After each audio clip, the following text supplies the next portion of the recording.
പിന്മാറ്റമൊന്നും ഉണ്ടായിട്ടില്ല. അങ്ങനെ ഇപ്പൊ വിളിച്ചിട്ട് അയ്യോ പ്ലീസ് കം എന്ന് പറഞ്ഞിട്ട് ഞാൻ അഭിനയിക്കില്ല എന്നറിയില്ലേ, എന്തിനാണ് ശല്യം ചെയ്യുന്നത്, അങ്ങനെയൊന്നും ഇല്ല. ഇല്ല ഇല്ല, അത് ഇവരോട് ചോദിച്ചാൽ തന്നെ അറിയാം. ഇവിടെ ഇന്നലെ ഞാൻ കഥ പറഞ്ഞില്ല, മൈൽ സ്റ്റോണിന്റെ തന്നെ ഈ ദിവ്യ പറയണ്ടായിരുന്നു ഇന്നലെ എന്റെ അടുത്ത്, അസ്ഥാനത്തൊക്കെയാണ് വിളിക്കുക. ഇന്ത്യന്ന് കോള് വരണുണ്ടാവും, എന്റെ നമ്പർ. അപ്പൊ ഞാൻ ഫോൺ എടുത്തിട്ട് hello ma'am, mile stone makers എന്നാണ് നമ്മള് പറയാം. അപ്പൊ ഞാനവിടെ വല്ല ബ്രേക്ക്ഫാസ്റ്റ് ഒക്കെ കൊടുത്തോണ്ടിരിക്കുകയായിരിക്കും പിള്ളേർക്ക്. പെട്ടെന്ന് ഇന്ത്യന്ന് നമ്പർ വരുമ്പോൾ ഞാൻ വിചാരിക്കും അയ്യോ ഇന്ത്യന്ന് നമ്പർ എടുക്കുക. അപ്പൊ ഈവൻ അങ്ങനെ ഒരു ഇന്റർവ്യൂവിന് പോലും ഞാനിപ്പോ വരില്ല എന്ന് ഒരിക്കലും പറഞ്ഞിട്ടൊന്നുമില്ല. അങ്ങനെ പിന്മാറിയിട്ടൊന്നുമില്ല. ഞാൻ പറഞ്ഞില്ലേ, ചിലപ്പോ നമ്മള് ചില ഡ്യൂട്ടീസ് പ്രയോറിറ്റൈസ് ചെയ്തിട്ടിന്റെ പേരിൽ ഒരു ഗ്യാപ്പ് വന്നതാണ്. ഇപ്പൊ ഡാൻസ് സ്കൂളിന്റെ സെറ്റപ്പ് ആണെങ്കിലും പിന്നീട് കുഞ്ഞുങ്ങളുടെ ആണെങ്കിലും പിന്നീട് അത് ഇപ്പോ പിന്മാറുക എന്നൊക്കെ പറഞ്ഞാൽ ഇപ്പൊ അതെല്ലാം ഉപേക്ഷിച്ച് മൊത്തത്തില് നമ്മള് വീട്ടില് മാത്രം ഒതുങ്ങിക്കൂടുകയാണെങ്കിൽ, അതുപോലും ഒതുങ്ങിക്കൂടലല്ല. നമ്മളൊക്കെ വീട്ടമ്മമാരാകുമ്പോ നമുക്കറിയാം, ഈവൻ ദാറ്റ് ഇസ് നോട്ട് ഒരു ചെറിയ കാര്യമല്ല. ഒരു വീട് ഓടണമെങ്കില് അപ്പൊ ഇല്ല, ഞാൻ വിശ്വസിക്കുന്നില്ല. കാരണം ഞാൻ എപ്പോഴും പറയാറുണ്ട്, എന്റെ കർമ്മരംഗം എന്ന് പറയുന്നത് ഡാൻസ് ആണെങ്കിലും കല എന്ന കർമ്മരംഗം മാറിയിട്ടില്ല ഏത് രാജ്യത്താണെങ്കിലും.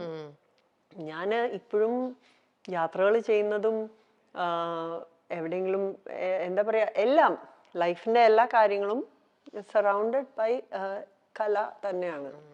അപ്പൊ അങ്ങനെ പിന്മാറിന്നൊന്നും ആ വാക്ക് എനിക്ക് തോന്നുന്നില്ല. സിനിമയിലേക്കുള്ള തിരിച്ച് അത് എന്താ പറയാ, അത്രയും ഗ്രിപ്പിംഗ് ആയിട്ടുള്ള ഒരു ഇത് നമ്മള് എന്താ പറയാ, ഒരു അന്വേഷണം എപ്പോഴും ഉണ്ട്. അത് ലൈനപ്പ് ആയാൽ നടക്കും. ദിവ്യ ഉണ്ണിയാണ് കഴിഞ്ഞ ദിവസങ്ങളിൽ വാർത്തകളിൽ നിറഞ്ഞു നിൽക്കുന്നത്. നൃത്ത പരിപാടിയുമായി ബന്ധപ്പെട്ട വിവാദങ്ങൾക്കിടെ നടി ദിവ്യ ഉണ്ണി അമേരിക്കയിലേക്ക് മടങ്ങിയത് വലിയ രീതിയിൽ ചർച്ചയായിരുന്നു. 390 രൂപയുടെ സാരി 3000 രൂപയ്ക്ക് വിറ്റതും, പിന്നെ ഇത്രയും കുട്ടികളെ ബാക്ക്ഗ്രൗണ്ടിൽ നൃത്തം കളിപ്പിച്ച് ദിവ്യ ഉണ്ണി റെക്കോർഡ് നേടിയതും തുടങ്ങി അങ്ങനെ ഒരുപാട് കാര്യങ്ങൾ ചർച്ചയായി. അതുമാത്രമല്ല, ഉമാ തോമസിന്റെ അപകടം ഏറ്റവും വലിയ വിവാദമായി മാറിയിരിക്കുകയാണ്. ഇതിനെതിരെ ദിവ്യ ഉണ്ണിക്ക് വലിയ വിമർശനങ്ങളും ഉണ്ടായിട്ടുണ്ട്. കാരണം ഇത്രയും വലിയൊരു അപകടം ഉണ്ടായിട്ട് ഉമാ തോമസിനെ ഒന്ന് പോയി കാണുക പോലും ചെയ്യാതെയാണ് ദിവ്യ ഉണ്ണി അമേരിക്കയിലേക്ക് മടങ്ങിയത് എന്ന രീതിയിലും വിമർശനങ്ങളുണ്ട്. അതേസമയം ദിവ്യ ഉണ്ണി തുറന്നു പറയുകയാണ്, താൻ ഒരിക്കലും ഇന്റർവ്യൂകളെയോ അല്ലെങ്കിൽ മാധ്യമങ്ങളെയോ ഭയപ്പെട്ടിരുന്നില്ല എന്ന്. ഇത്രയും വിവാദങ്ങളും വിമർശനങ്ങളും ഒക്കെ ഉണ്ടാകുമ്പോഴും എപ്പോഴെങ്കിലുമൊക്കെ സമയം കിട്ടുമ്പോൾ താൻ എല്ലാവരോടും സഹകരിക്കാനാണ് ശ്രമിച്ചിട്ടുള്ളതെന്നും എപ്പോഴും ആരോടും നോ പറയാൻ ശ്രദ്ധിക്കാറുണ്ടെന്നും ദിവ്യ ഉണ്ണി പറയുന്നുണ്ട്. ഇപ്പോൾ മാധ്യമങ്ങൾ ആരെങ്കിലും ഇന്റർവ്യൂവിനോ മറ്റോ വിളിക്കുമ്പോൾ പോലും താൻ ചിലപ്പോൾ വീട്ടിൽ കുഞ്ഞുങ്ങൾക്ക് ആഹാരം ഉണ്ടാക്കുന്ന തിരക്കിലോ മറ്റൊക്കെ ആയിരിക്കും. എന്നാലും ആരോടും ഒരു മുഷിച്ചിലും ഇല്ലാതെയാണ് സംസാരിക്കാറുള്ളത്. നാട്ടിലൊക്കെ എത്തിയാൽ ഇന്റർവ്യൂസിനൊക്കെ ഡേറ്റ് കൊടുത്താൽ അത് എങ്ങനെയെങ്കിലും തീർക്കാനും ആർക്കെങ്കിലും ഒക്കെ ഇന്റർവ്യൂ കൊടുക്കാമെന്ന് ഏറ്റുകഴിഞ്ഞാൽ അത് ചെയ്യാതെ മടങ്ങാറില്ല എന്നും ദിവ്യ ഉണ്ണി തന്നെ പറയുന്നുണ്ട്. ക്യാമറയുടെ ആൾക്കാരാണെങ്കിലോ അല്ലെങ്കിൽ ഷൂട്ടിന്റെ ആൾക്കാരായിക്കോട്ടെ അല്ലെങ്കിൽ പബ്ലിക് എന്തെങ്കിലും ആയിക്കോട്ടെ, അങ്ങനെ എന്തിനാണെങ്കിലും ദിവ്യ നാട്ടിലേക്ക് വന്നു കഴിയുമ്പോൾ ഇങ്ങനത്തെ ഒരു പബ്ലിക് ഇതെന്നുള്ള രീതിയിൽ, ഒരു സെലിബ്രിറ്റി എന്നുള്ള രീതിയിൽ ഒന്നിലും ദിവ്യ ഹെസിറ്റേറ്റ് ചെയ്യാറില്ല. ആൾക്കാരെ മുഷിപ്പിച്ചിട്ട് ഒന്നുമില്ല. ആരെപ്പോഴും എന്ത് ചോദിച്ചാലും, ഈവൻ സെൽഫി ആയിട്ടാണെങ്കിലോ അല്ലെങ്കിൽ ഒരു ഇന്റർവ്യൂ ആണെങ്കിലോ, ഇപ്പൊ തന്നെ ദിവ്യ വരുമ്പം ഇത്ര കുറച്ച് ടൈമിലായിരിക്കും നിങ്ങൾ അവിടെ നിന്ന് ഇങ്ങോട്ട് എത്തുന്നുണ്ടാവുക. പല കാര്യങ്ങളും നിങ്ങൾ പ്ലാൻ ചെയ്തിട്ടായിരിക്കും എത്തുന്നുണ്ടാവുക. ഇതിനിടയിലും ഇന്റർവ്യൂയോ കാര്യങ്ങളോ ഇതൊക്കെ ചോദിച്ചിട്ടുണ്ടെങ്കിൽ ദിവ്യക്ക് പറ്റുമെന്നുണ്ടെങ്കിൽ എങ്ങനെയെങ്കിലും അതിനിടയിൽ സമയം ഉണ്ടാക്കാൻ പറ്റിയാൽ മുഷിപ്പിക്കാതെ അവർക്ക് കൊടുത്തിട്ട് പോകുന്ന ഒരു ആളാണ്.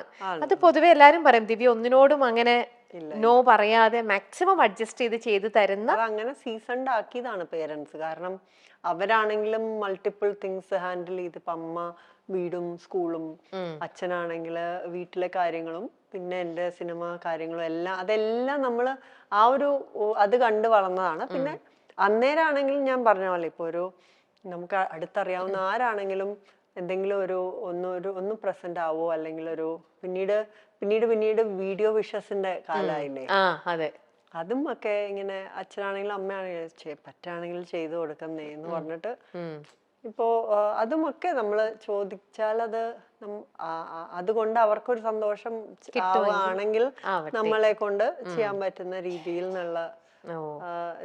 ചെയ്യാറുണ്ട്. ഈവൻ പലരും ഇൻസ്റ്റഗ്രാമിൽ തന്നെ പലരും ഇപ്പോ പുതിയ കൊളാബ് പുതിയ ബിസിനസ് ആണ്, സ്റ്റാർട്ടപ്പ് ആണ് ചേച്ചി, ഞാൻ ഇങ്ങനെ ചെയ്യുന്നു എന്ന് പറഞ്ഞിട്ട് ഒരുപാട് പേര് കോണ്ടാക്ട് ചെയ്യാറുണ്ട്. അപ്പോ എന്തെങ്കിലും രീതിയിൽ അവർക്ക് എൻകറേജ്മെന്റ് ചെയ്യാൻ, പ്രത്യേകിച്ച് സ്ത്രീകളുടെ സ്റ്റാർട്ടപ്സിന് നമ്മളെ കൊണ്ട് പറ്റുന്ന രീതിയിൽ നമ്മൾ ചെയ്തു കൊടുക്കും. അത് എനിക്ക് സന്തോഷമാണ്, വലിയൊരു മനസ്സാണ് കേട്ടോ ദിവ്യ.